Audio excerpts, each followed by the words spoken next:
Hey, what's up guys, Naam here, and today I'll be talking about the Wells Fargo Trifecta. So if you guys been following credit cards for a little bit of time now, you might have been exposed to the Amex or the Chase Trifecta.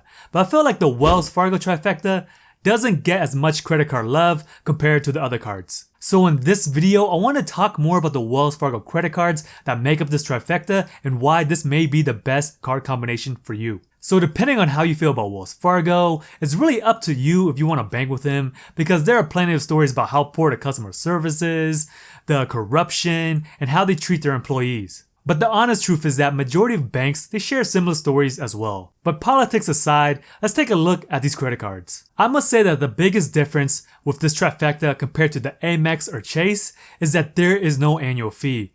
That right there is compelling enough for most people to get these cards. Alright, so let's talk about these cards that make up this trifecta. So first off, we're going to be talking about the Propel American Express card. So with this credit card, there is a current promotion where you can get a sign-up bonus of 20,000 bonus points when you spend $1,000 in purchases within the first 3 months. That equals to a $200 cash redemption value. So from a return standpoint, that's about a 20% ROI. You also get 3 times the points on eating out, ordering in, gas stations, rideshare, transit, flights, hotels, homestays, car rentals, and popular streaming services. And you also get 1 extra points on all other purchases. So when it comes time to redeem your points with this credit card, you have to meet at least $25 increments before you can get cash back. There's also a 0 introductory APR for the first 12 months. If you guys want to hear more about an in-depth review on this credit card, I made one not too long ago, so I'll place the link in the description below. Now let's move on to the second credit card, the Wells Fargo Cashwise Visa card. So with this credit card, there is a $150 cash reward bonus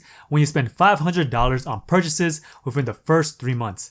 That's an ROI of 30%. You also get an unlimited 1.5% cash back on all purchases with no category limitations or quarterly activations. Another thing with this credit card that makes it special is that you can earn 1.8% cash back when you use it as a digital wallet such as Apple Pay or Google Pay during your first 12 months of the account opening. You can also potentially earn more cash back by going through the Earn More Mall, which is an online portal where you can shop at online retailers like Nike, Apple, and Macy's, so you can get an extra boost on your cash back. So every time you earn rewards, your rewards do not expire as long as you continue to have this account open. This credit card also comes with some securities and protections. Some of them are zero liability protection, cell phone protection, and auto rental insurance. Alright, now let's move on to the last card of the trifecta, the Wells Fargo Visa Signature Credit Card. So with this credit card, there's no sign-up bonus, but it makes up for it with the rewards. So with this credit card, you earn up to 5 times reward points, up to $12,500 spent on gas,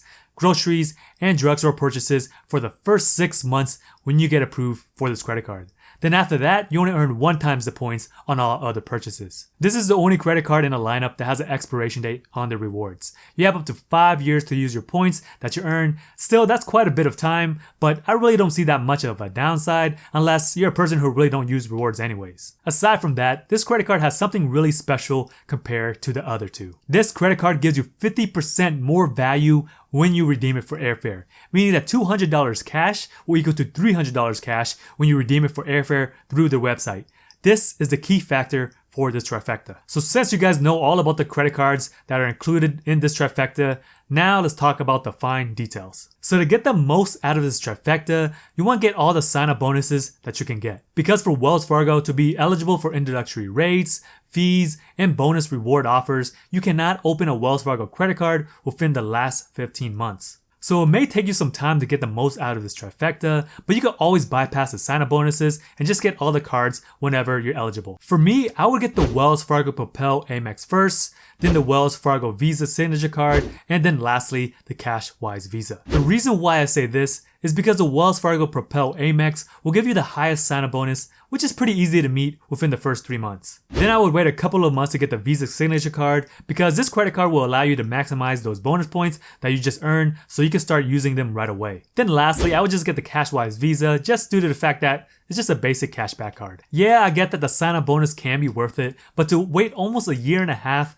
just to get it can be a long time to fulfill this trifecta. But again, in the meantime, you can always get other credit cards to help build up your portfolio, but it's really up to you. So the way you want to use this trifecta is that you want to use a Visa signature card as much as possible on gas, groceries, and drugstores up to the maximum of the $12,500. So once you break that threshold, then you would want to use your Wells Fargo Propel credit card to maximize all the categories that have 3% cashback. Then if anything doesn't fall within those categories, then use the Cashwise Visa for everything else to get a return of 1.5%. So let me give you some examples of yearly expenses that I can see how you can maximize these points. So let's say that you spend $3,600 on gas, groceries, and dining each yearly, $3,000 on flights, $1,000 on hotels, and $6,000 on other expenses, which are utilities, gym expenses, clothes, gifts, homes, and personal needs. So your yearly spend would be $20,800. So for gas, the first half of the year, you'll be using the Visa Signature, which is $1,800 times 0.5, which will give you $90.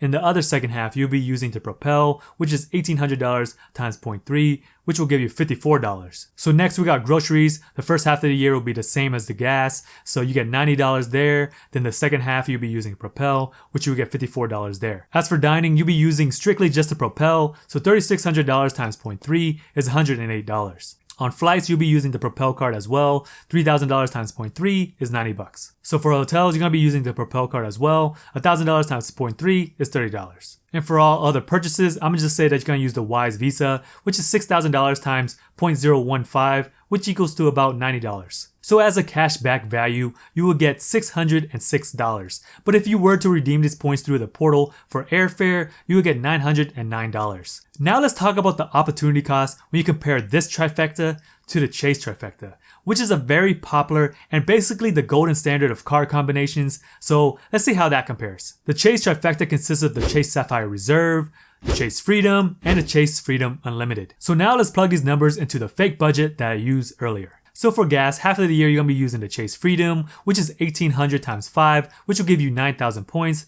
The second half of the year, you're going to be using the Freedom Unlimited, which is $1,800 times 1.5, which will give you 2,700 points. So for groceries, 1/4 of the year, you're going to be using the Freedom Card, which is $900 times 5, will equal to about 4,500 points. 9 months out of the year, you're going to be using the Freedom Unlimited, which is 2,700 points times 1.5, which will give you 4,050 points. So for dining, you're just going to be using the Chase Sapphire Reserve, which is $3,600 times 3. That will give you 10,800 points. So for flights, you're going to be using the Chase Sapphire Reserve as well. So 3,000 times 3 will give you 9,000 points. So for hotels, you're going to be using the Chase Sapphire Reserve. So $1,000 times 3 is going to give you 3,000 points. So for other expenses, you're going to be using the Freedom Unlimited for $4,000 times 1.5, which equals to 6,000 points.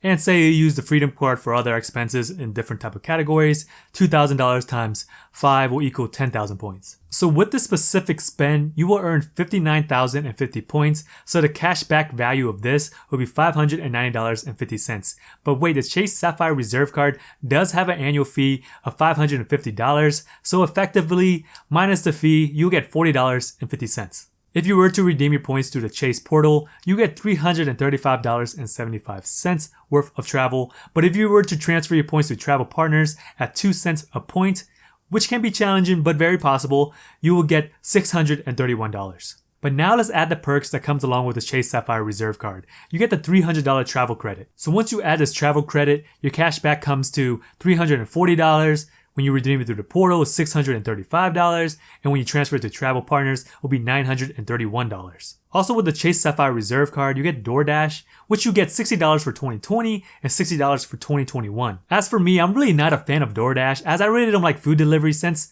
I never really want my food to be cold or something coming back that wasn't correctly ordered. So I'm not even going to add this to the list as a cash value, but if you already use DoorDash or someone who likes to use this service, then this may have more value for you. The same thing that goes along with Lyft. I rarely use this service, so I'm not going to really count that either, but it's really up to you if you want to add that in as a cash value. TSA PreCheck is also an added benefit that's worth up to $100 every 4 years, so you can add $25 as a cash value, but for me, I'm not going to add it onto this list since it's something I would not normally purchase, so I'm not going to include it. The Chase Sapphire Reserve credit card also has Priority Pass lounge access, so on their website, they really don't show the value of this membership since this is a program mainly for credit card companies. So I had to redo this part since I screwed up some of my numbers, but let's get back into it. So if you do decide to get the Priority Pass membership, it can get pretty expensive.